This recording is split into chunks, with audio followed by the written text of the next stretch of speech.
The next thing is to be ready. And that means that volunteer management system laying a foundation for volunteer success, that you have a process for interviewing and screening and matching to the role, that you have induction and training opportunities, and that there's a support plan. And if that all comes together, then it is, you will then have a way to assess the results. Which brings me to the measuring impact part of this. I need to say that providing value, this question of are we doing something that matters, is a very hot button topic for many things all over the world. Everyone's asking this question, including for volunteer engagement. I think you may know that one of the things that we just released a month ago, a brand new book, I edited it, I did not write it. 5 colleagues in Canada are the authors of it, and it's a book called Measuring the Impact of Volunteers, A Balanced and Strategic Approach. And I will tell you that Elaine Tan is ordering 3 copies for the hub library that you have, so there will be copies there. We also have electronic version copies you can buy and download from our store. But the reason I'm mentioning this is that I have been immersed for several months in really studying with these authors what it means to measure the impact of volunteers. And one of the things we started with was realizing that over and over and over again, if you look at the reports that organizations put out about volunteers, they so rarely say anything other than, we had 100 volunteers this year and they gave 62,000 hours. Well, here's my plea. Please stop doing that. I'm not saying it's not interesting to know, but it tells you nothing about what happened. I actually have to tell you something else. How many of you give awards for hours served to volunteers? How many of you? You have awards for how many hours? Like, do you get a pin or certificate if you give 100 hours? Yes? No? How many do? Show of hands. Good, you don't. All right, well, then I don't have to tell you this, but I was going to say, a lot of people do that. And when they do, I always think, you know, you might have just honored your slowest volunteer.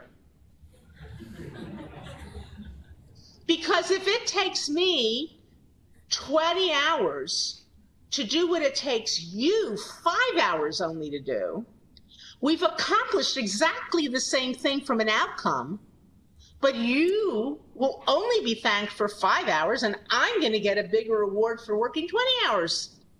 So you can see where the problem comes in. I believe that what I've been talking about so far is the key. It begins with feeling really good about knowing that what you are asking volunteers to do matters, and that you have found the right people to do it, and that you've discussed how are we going to know this is successful, what is it, and then you'll be able to demonstrate success.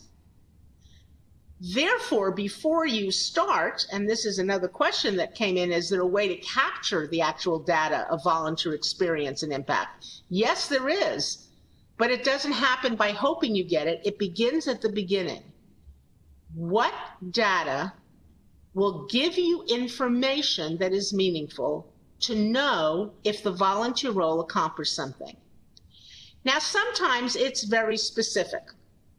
So if you, for example, run a program where you help people get to doctor's appointments, where you run some kind of travel service or escort service, where you're making sure that a certain number of people get to go to doctor appointments, you can say something like, we want to make sure that 90% of requests we receive for help getting to a doctor's appointment are successfully completed.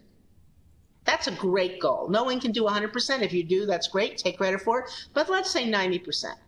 Well, that implies that you are going to keep track, number one, of the requests, and number two, of whether they were filled. If all you do is say, we took 60 people to a doctor's visit without knowing how many, that there were 180 who asked and weren't delivered, then you're not telling me impact. You need both sets of data to understand what's going on. And I think that's something you all are capable of doing. Then while the work is going on. So you can only assess something at the end of a period. That's another problem we run into. That what happens is people say, okay, let's figure out whether we accomplished something this year. But the trouble is they're asking the question at the end of the year, and that's a year too late. If you want to assess impact, you've got to decide before you begin a period that this is something you're going to study. And so you work out how, first of all, what will tell us if we've accomplished something, and then how will we collect that data? And today, first of all, I know that Singapore is a tremendously internet-connected and technology-connected culture. At one time, you had like the most cell phone use in the world, as far as I remember, mobiles. Everybody had a mobile, or everybody had 3 mobiles, or whatever it was. So you can assume that you can create some online record-keeping systems, or even by telephone record-keeping systems, where you begin to make it easy for volunteers to submit information. And for those who don't want to use electronic devices for reports, you can set up telephone interviews, whatever. But you have to think about how will we collect that data. And then having the data in hand that you've collected all year, now you can interpret the data because you'll have it to look at. Please be serious about data. That means develop user-friendly reporting systems. Test out your questions. Follow up. If someone doesn't give you information, that's part of their volunteer assignment. You can't let that happen because someone who won't tell you what they do with a client or on your behalf, you can't let that happen because you're still responsible and you need to know. So you need to make sure that people know you're serious about it. And in some cases, if someone outright refuses to give you legitimate information you've asked for them about what they're doing as a volunteer in your name, you may have to ask them to leave because they're not helping you by keeping it a secret. Please, however, stop collecting useless information. If you have something on a form that you've been asking for 22 years and you can't find a single person who's ever looked at that information, get rid of it on the form. Make sure the questions you ask are really important. And as you get the data, don't just wait a year out before you do anything about it. As you get the data, then you're going to report it in cycles. Finally, and by the way, I am wrapping this up to get to the point where I want to have a whole period of questions with you. So that's why I went through this. I felt I needed to get through it, and then we'll have at least 15 minutes together to talk. But the next step in impact is talking about it, telling the story. How many of you in your organization right now submit at least an annual report on volunteer activity? Show of hands. How many, let me go backwards so to be sure I'm clear. How many of you have never been asked to submit a report about volunteers? Do not submit reports. How many of you don't submit reports? Okay, so some of you submit an annual report. How many of you submit monthly reports on volunteer activity? What do the rest of you do? Here's the point. What we don't measure, what we don't report on, we don't value. And therefore, part of the responsibility of volunteer management is to create reports that actually tell people something about results and outcomes, not just that boring how many, that also say, yes, we had 50 volunteers doing this. But that's not what's important. What's important is what they were able to accomplish because we had that many people there.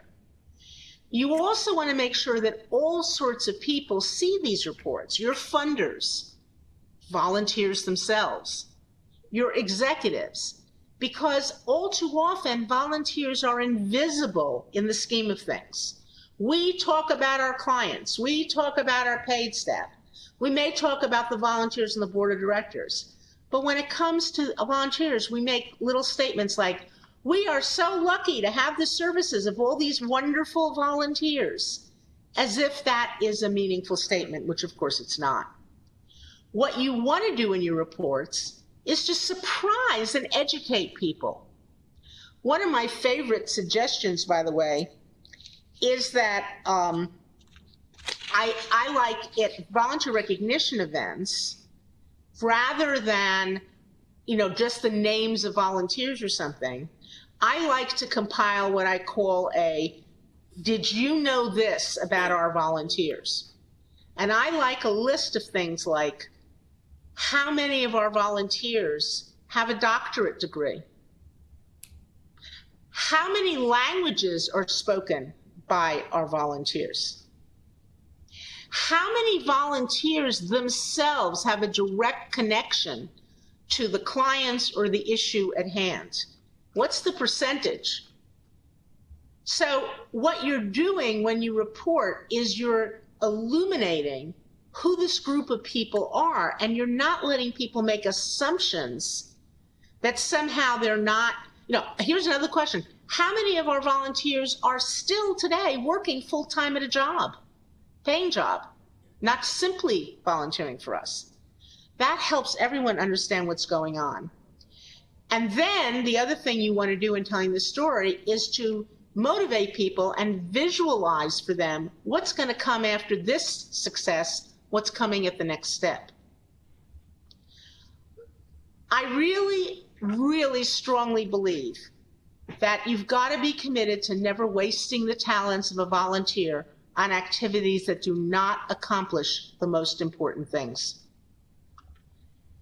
I also think that what you want to do is expect the best, and if in your mind you believe that you can get real important action, you will then take actions to achieve it.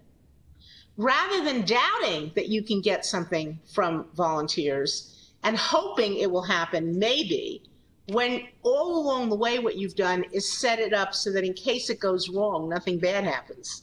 This is a very, very different issue.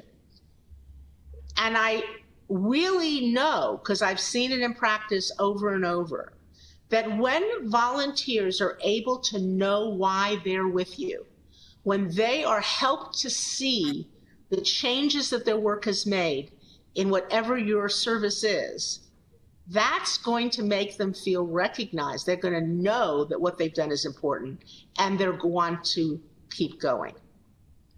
So that's the overview that I wanted to give you of this thing. Now, on one level, that was very general, but if you really break it down and look at what I said, it was quite specific to a mindset and how to work with volunteers. So now I'd really very much like to hear from you as to what you want to talk about next.